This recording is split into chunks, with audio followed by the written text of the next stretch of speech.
I just finished testifying in front of the House Oversight Committee. I did it for two reasons. First, I love my country, including our Constitution. And America was built on the idea that no person is above the law, even presidents, especially presidents, and that we should all live under the same set of rules. This kind of democracy requires every person to play their part.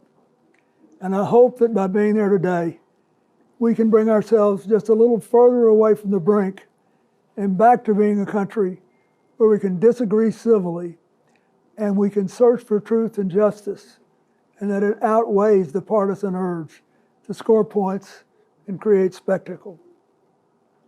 The second reason I was there is that the girls and women whose lives Jeffrey Epstein destroyed deserve not just justice, but healing. They've been waiting too long for both.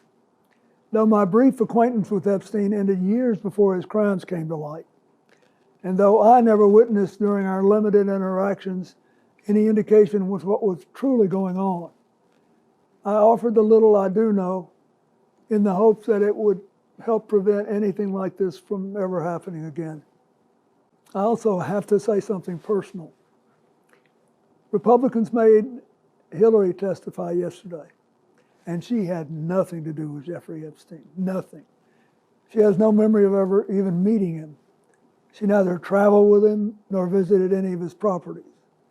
So whether 10 people or 10,000 people were subpoenaed, including her, was simply not right.